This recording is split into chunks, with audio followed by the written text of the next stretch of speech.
بسم اللہ الرحمن الرحیم۔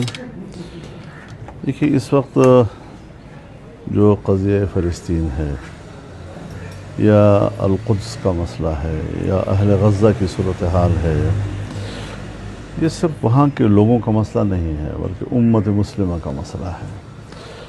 قبلہ اول یہ مسلمانوں کا قبلہ ہے اور مسلمانوں نے ہی اس کو بار بار فتح کیا ہے، اور 1967 میں اسرائیل نے اس پر قبضہ کیا۔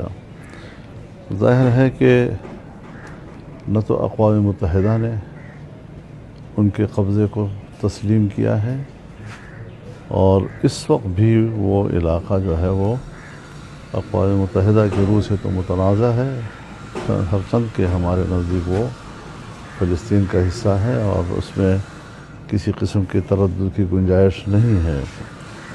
لیکن اندازہ لگائیں کہ جہاں پر اقوام متحدہ کی قرارداد موجود ہو کہ وہ متنازع ہے، وہاں امریکہ متنازع علاقوں میں سفارتخانے مقرر کر رہا ہے، تو کس طریقے سے وہ ایک جبر اور ایک لاقانونیت اور عرب دنیا کی پیٹھ میں جو چرا گھونپا گیا تھا اس کے زخم کو مزید گہرا کر رہا ہے۔ اس وقت 50 سے 60 ہزار لوگ شہید ہو چکے ہیں، 75% اس میں بچے ہیں، خواتین ہیں، اور تاریخ میں انسانیت کا ایک سال کے اندر اتنا قتل نہیں ہوا ہوگا، اور اس کے باوجود امریکہ اور مغربی دنیا اس کو سپورٹ کر رہا ہے۔ امریکہ کس منہ سے انسانی حقوق کی بات کرے گا؟ امریکہ صرف اپنے مفادات کو دیکھتا ہے، مغرب صرف اپنے مفادات کو دیکھتا ہے۔ جنگ عظیم اول ہو یا جنگ عظیم دوم ہو، کروڑوں انسانوں کا خون کیا انہوں نے، اور پھر بھی وہ انسانی حقوق کے علمبردار بنتے ہیں۔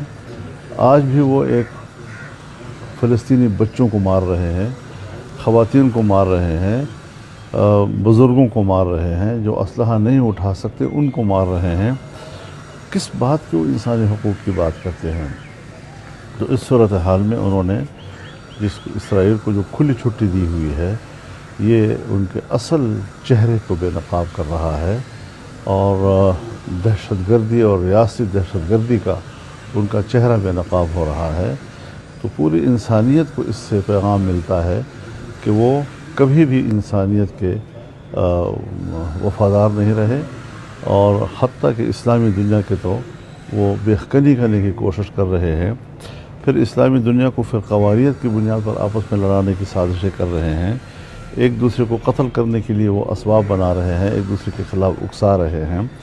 تو یہ سیاست ہے ان کی، اور یہ سیاست کوئی انسانیت نہیں کہلائی جا سکتی۔ بہت شکریہ۔